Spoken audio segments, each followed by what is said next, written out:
આપણે વાત કરવાના છે ગલતેશ્વર મહાદેવ મંદિરના વિશે। તો અમદાવાદ નજીક આવેલા ગલતેશ્વર મહાદેવ મંદિરનો ઇતિહાસ ખૂબ જ પ્રાચીન છે। આ 12મી સદીનું ઐતિહાસિક શિવ મંદિર ખેડા જિલ્લાના સુરનાળ ગામમાં મહી અને ગલાથી નદીઓના સંગમ પર આવેલું છે।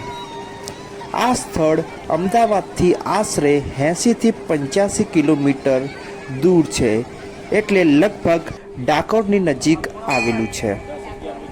તો ગલતેશ્વર મહાદેવ મંદિર સાથે જોડાયેલી મુખ્ય વાર્તાઓ વિશે આજે આપણે વાત કરીશું। ઇતિહાસ અને પૌરાણિક કથા।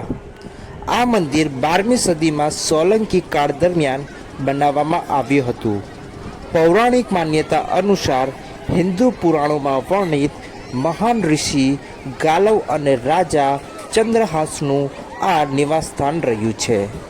નદીઓનો સંગમ। આ મંદિર મહી નદી અને ગલાથી નદીના મનોહર સંગમ પર સ્થિત છે। આ પવિત્ર સંગમને કારણે આ સ્થાનનું ધાર્મિક મહત્ત્વ ખૂબ વધારે છે।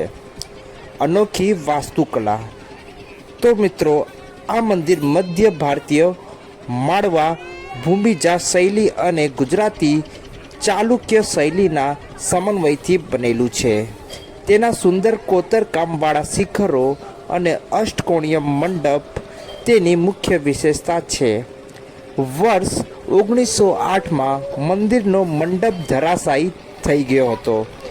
ત્યારબાદ ભારતીય પુરાતત્વ સર્વેક્ષણ મતલબ ASI દ્વારા તેના પુનઃનિર્માણ અને સંરક્ષણનું કાર્ય કરવામાં આવ્યું છે। તો મિત્રો, તમે જ્યારે પણ ગલતેશ્વર મહાદેવ મંદિર આવો તો અહીંયા ગલતેશ્વર નદીમાં નાહ્યા વગર જતા નહીં। તો ચાલો મિત્રો, હવે આપણે મળીશું આવતા વિડીયોમાં। ત્યાં સુધી જય મહાદેવ।